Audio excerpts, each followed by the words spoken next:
Hebreërs 12 wat my die swaar kry, die sin van swaar kry en ellende en beproewing in my lewe laat raak sien. Kom ons lees Hebreërs 12 vers 5 tot en met vers 11. En julle het die vermaning heeltemal vergeet wat tot julle as seuns spreek. My seun, ag die tugtiging van die Here nie gering nie, en beswyk nie as jy deur hom bestraf word nie. Want die Here tugtig hom wat hy liefhet, en hy kastei elke seun wat hy aanneem. As julle die tugtiging verdra, behandel God julle as seuns. Want watter seun is daar wat die Vader nie tugtig nie? Maar as julle sonder tugtiging is, wat almal deelagtig geword het, dan is julle onegte kinders en nie seuns nie. Verder, ons het ons vaders na die vlees as kastyders gehad, en ons het vir hulle ontzag gehad. Moet ons nie veel meer aan die Vader van die geeste onderworpe en lewe nie? Want hulle het ons wel 'n kort tydjie na hulle beste wete getugtig, maar hy het ons tot ons beswil, sodat ons sy heiligheid deelagtig kan word. Nou lyk elke tugtiging of dit op die oomblik nie 'n saak van blydskap is nie, maar van droefheid. Maar later lewer dit egter 'n vredevolle vrug en van geregtigheid vir die wat daardeur geoefen is. Ons lees tot sover. Ons teks trek saam in hierdie woorde van vers 6, want die Here tugtig hom wat hy liefhet, en hy kastei elke seun wat hy aanneem. Geliefde gemeente van Jesus Christus, die tema van vanoggend se prediking kan dalk effe vreemd klink. Die telefoonoproep wat my lewe vernietig het. Die telefoonoproep wat my lewe vernietig het. Dit het sekerlik al met die meeste van ons gebeur. Dat jou telefoon lui, dat jy antwoord, en dat daardie nuus wat jy kry, jy by die punt kom waar jy nie meer weet hoe jy die wêreld in die oë gaan kyk nie. En watter nuus dit ook al kan wees, in watter formaat, dit kan die dood van 'n geliefde wees, dit kan 'n kind wees wat verongeluk het, dit kan slegte nuus wees aangaande jou gesondheid, dit kan werksverlies wees en die bekommernis wat daarmee saamgaan dat jy nie vir jou gesin kan sorg nie. Meeste van ons telefone het al gelei met daardie soort nuus. En nou is die vraag, wat maak ek? Hoe staan ek op? En dit is wat Hebreërs 12 ons mee vanoggend help. Dat ons die verskil in ons lewens sien tussen tug en straf. En vir hierdie gevoel van God wat ons probeer terugkry. Dis die fout wat ons as gelowiges baie keer maak. My foon lui. Ek kry die onsaglike slegte nuus. En die eerste ding wat ek dink, God straf my. God straf my seker vir die verlede wat ek gehad het. Iets het ek verkeerd gedoen, en dit is waarom hierdie dinge in my lewe nou met my gebeur. Maar wat die Hebreërs skrywer in hierdie konteks doen, is hy sê dat ons is geneig om die verkeerde vrae te vra wanneer ons telefone lui. Ons is geneig om vrae te vra waarop ons nie die regte antwoorde gaan kry nie, en dit is waarom die Hebreërs skrywer vir hierdie Hebreër gemeente wat ontsaglik baie ly, wat ontsaglik baie deur God getugtig word, vir hulle vermaan. Hy sê vir hulle hoofstuk 5 vers 11, julle het traag geword om te hoor.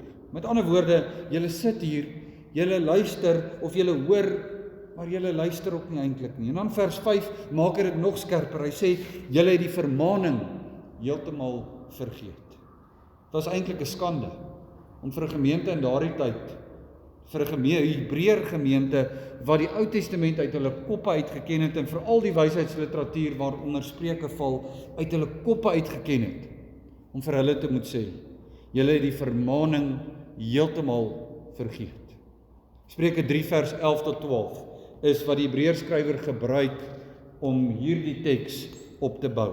My seun, verag die tug van die Here nie, en laat sy kastyding nie jou weersin by jou wek nie. Met ander woorde, laat jy nie vir God kwaad word nie, Want die Here tugtig hom wat hy liefhet, ja, soos 'n vader die seun in wie hy behaag, in wie hy liefhet. Met ander woorde, vir die Hebreër gemeente en vir ons vanoggend is hierdie dalk nie nuwe nuus nie. Maar as jy deur beproewing gaan, as jy deur swaar kry gaan, is dit dalk vergete nuus. En as jy hierdie beginsel vergeet en nie toepas in jou lewe nie, dan kom daar twyfel. Dan kom daar kwade gevoelens, dan kom daar opstandigheid, dan kom daar vrae, dan kom daar in plaas van waarvoor die beproewing bestem was om te doen om jou nader aan God te bring, vat dit jou eintlik verder van God af. Hoe kan God sê, hy het my lief, maar al waaruit my lewe bestaan is swaar kry en ellende. Nou wil die Heilige Gees vanoggend deur die Hebreërskrywer vir die gelowiges van alle eeue, ook vir jou vanoggend herinner. En hy doen dit aan die hand van 'n eretitel. Hierdie gedeelte begin met my seun. Hoor mooi, my seun. In daardie tyd is die woord seun het dogters ingesluit. My seun, my dogter. Dit is 'n eretitel en die eer van hierdie titel lê in die feit dat ons seuns van God mag wees, dogters van God mag wees, as gevolg van die eniggebore seun van God. Dit is die sentrale tema van die Hebreërbrief. Die eniggebore seun wat die middelaar van die nuwe verbond is en ons in hierdie verbond intrek deur loutere genade, bind ons aan die Vader sodat ons ook seuns en dogters kan wees. Jy weet, in die tuin van Eden was Adam en Eva seun van God. Hy word genoem die seun van God. Deur die sondeval verloor hy daardie eretitel totaal en al. Soveel so dat Paulus weer aan die gemeente in Rome skryf, julle is nou weer aangenome kinders van God. En dit is vanweë die verbond wat hier gebeur. Ek seun as gevolg van die eniggebore seun. Ons staan dus in hierdie verbondsverhouding met die Vader as sy kinders, en dit sou nie so gewees het as dit nie vir die eniggebore seun was nie. En alhoewel ons as seuns, dogters getuigtig en gekastei word, moet ons besef dat die seun, Jesus Christus se lewe, dieselfde patroon naboots. As jy die evangelies gaan lees, hy het nie gekom om hier op aarde, hemel op aarde te hê.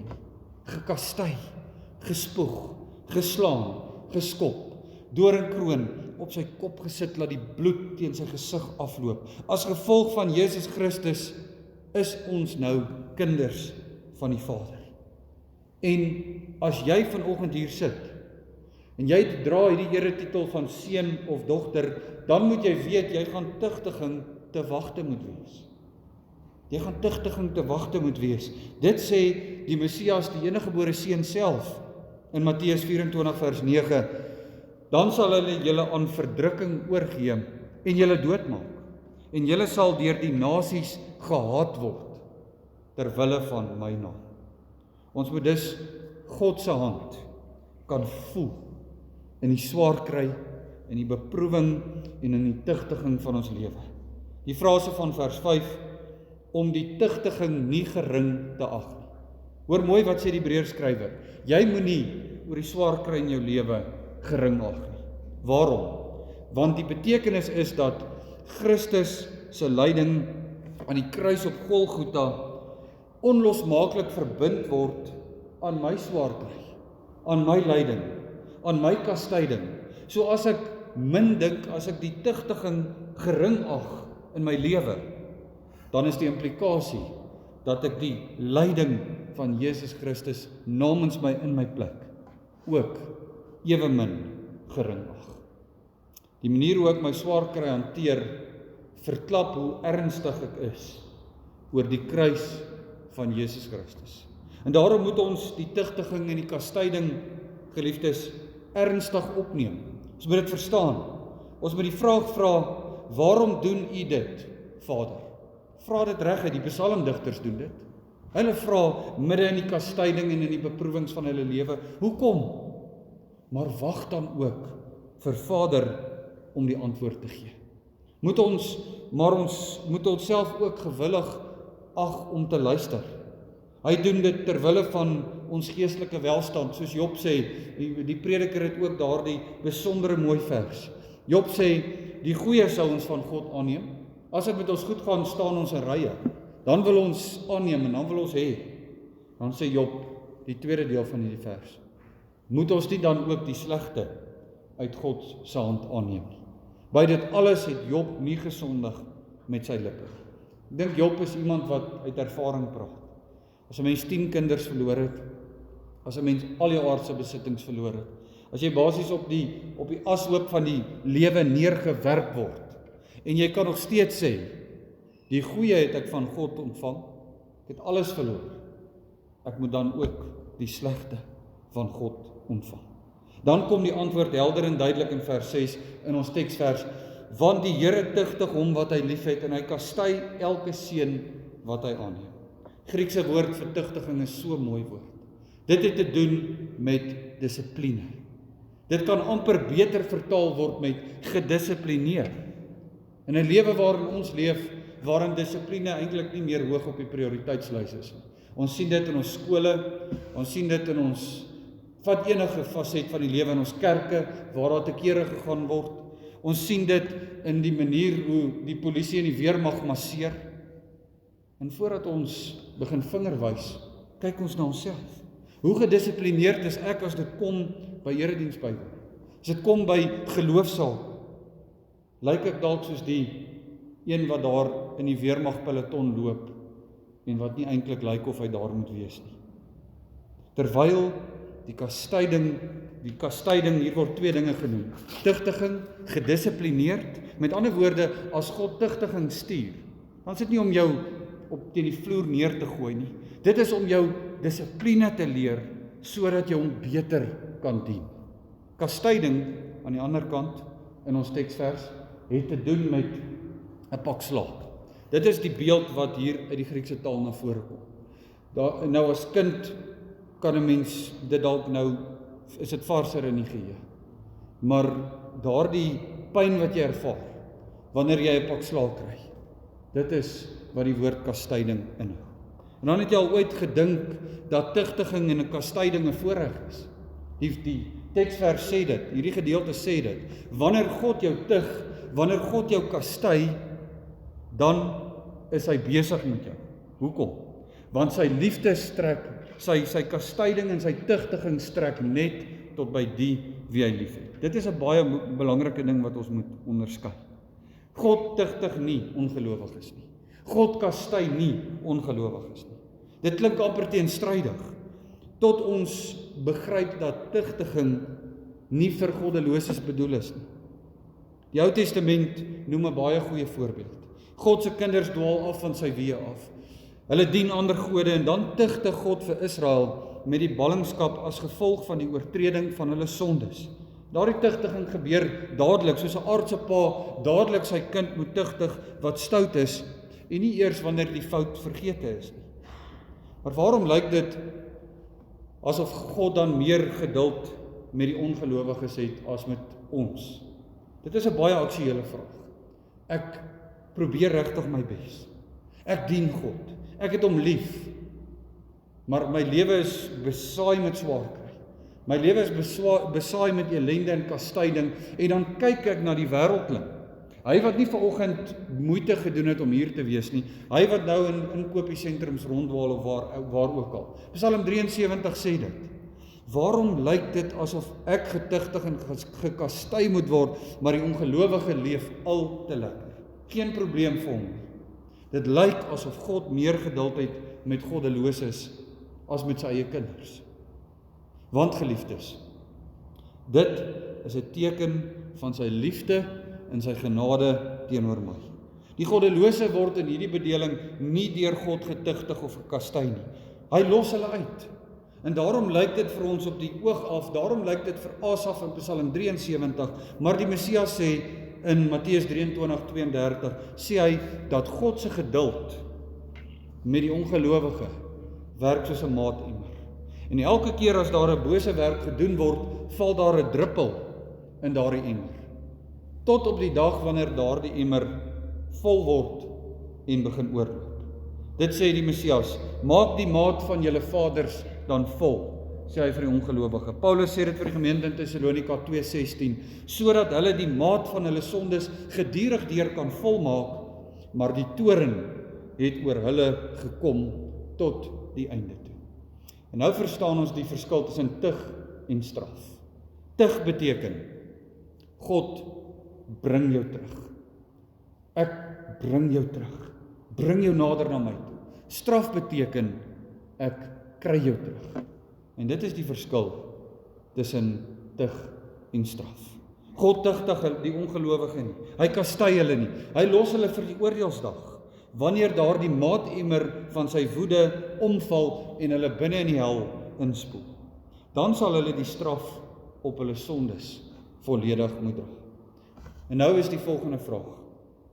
Straf God my dan nie vir my sonde nie? Ek het hierdie verskriklike beproewings, ek het hierdie kastydings. Is dit nie maar God se manier om my terug te kry nie, want dit is wat straf is, ek kry jou terug. Nee, God straf, God kan nie, dit is teen sy wese om gelowiges te straf. God tugtig my, hy kastei my, maar as ek sê God straf my, dan sê ek in dieselfde asem, dat al my straf op my sonde, nie deur sy eniggebore seun aan die kruis op Golgotha in Gods verlatenheid gedra is. Daar het die toorn van my sonde, die woede van God oor die maatemmer van my sonde op Christus omgeval.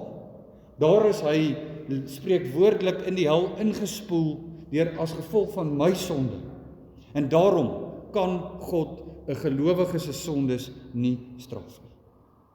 Ons moet dus God se tugtiging, beproewing en kastyding aanvaar as 'n bewys vir sy liefde vir ons. Hoor mooi wat sê die teks.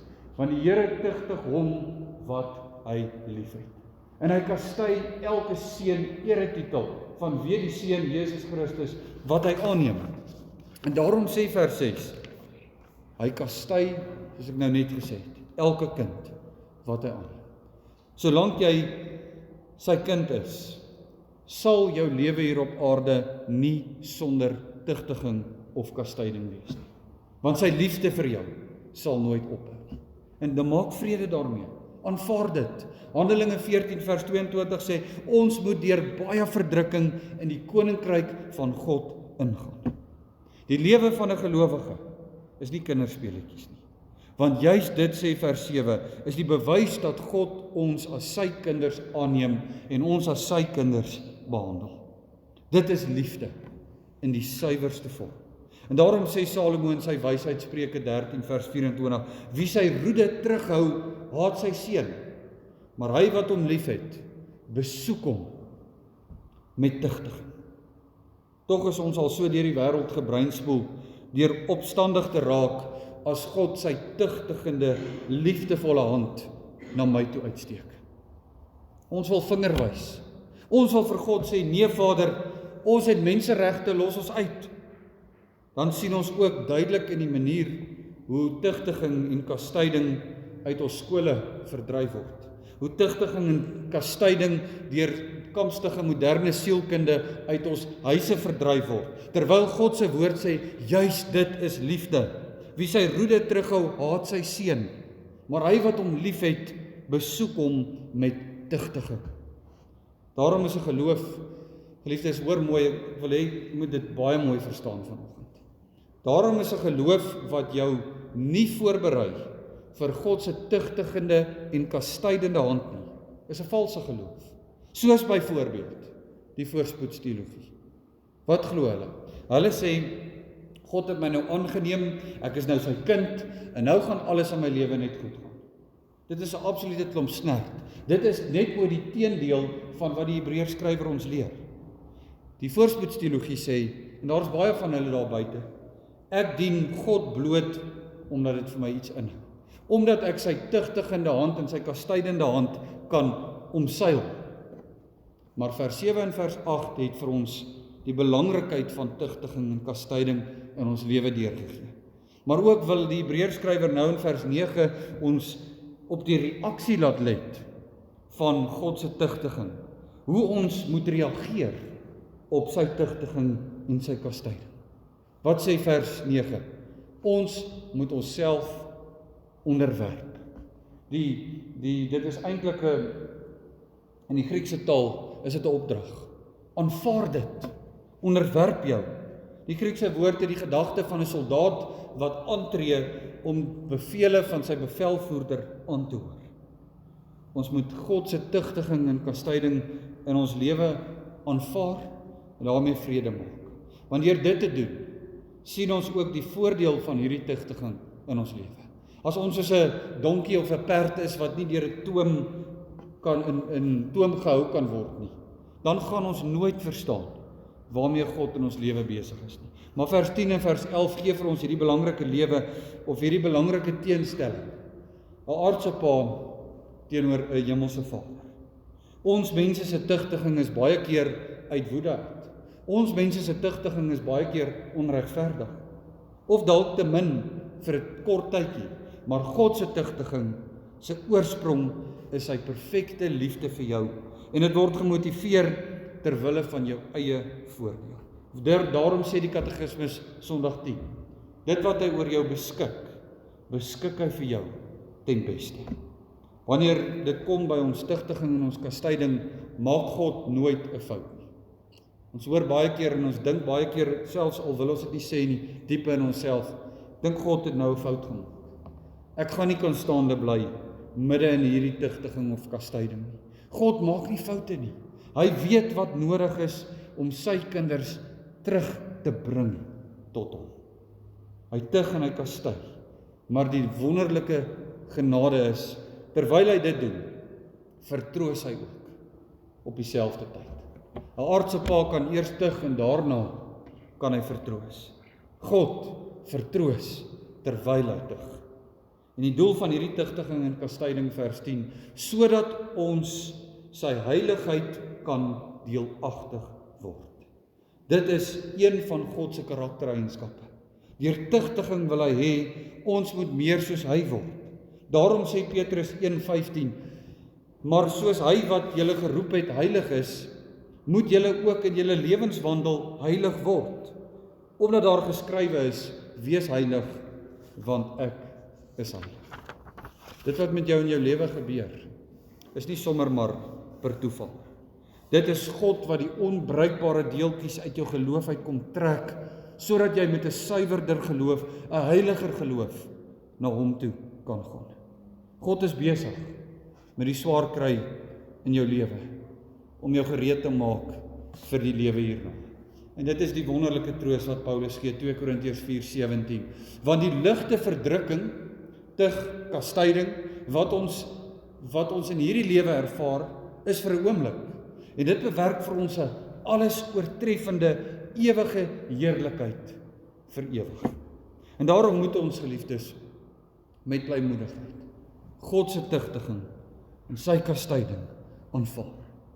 En ja, dis moeilik. Dit is verskriklik moeilik.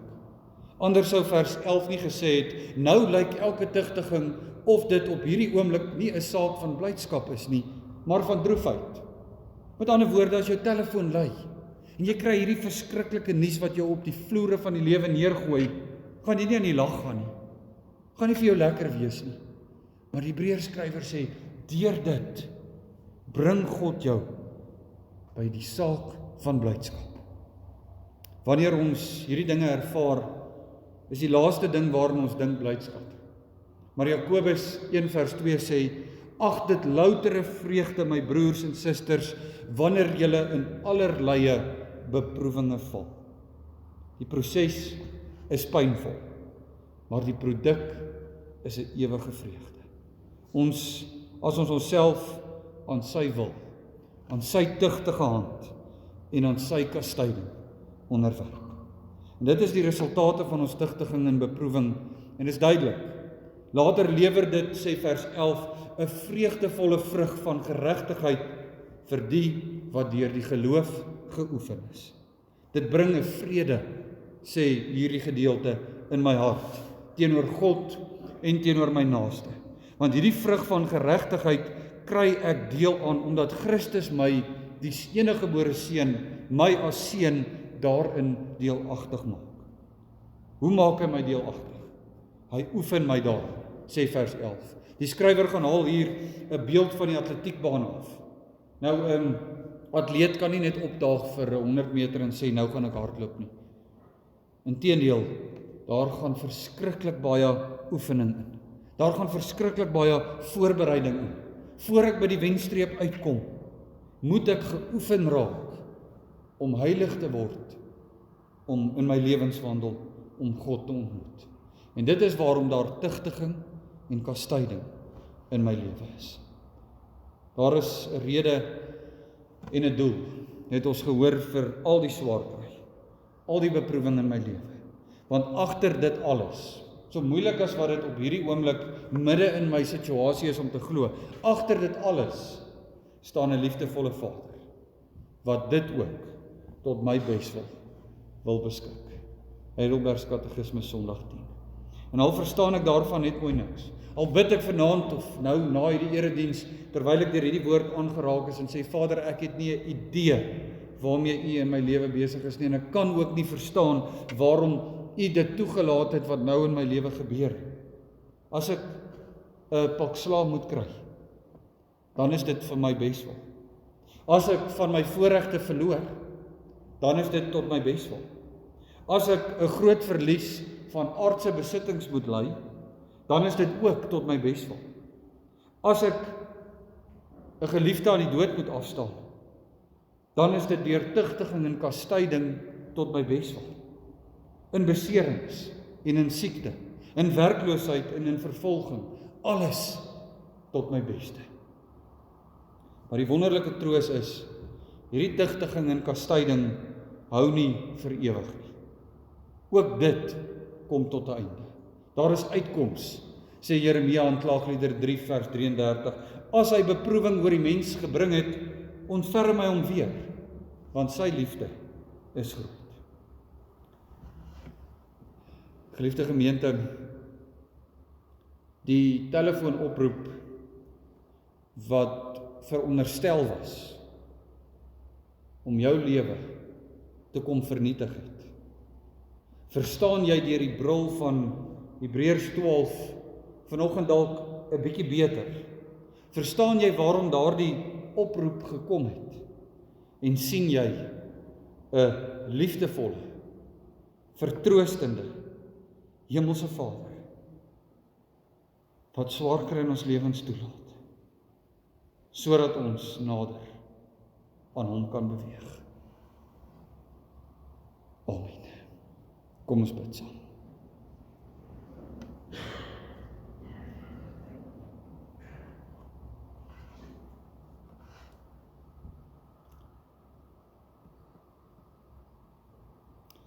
Vader, U straf nie 'n enkele sonde van ons as U kinders nie. Want as U het, was ons nou in die hel.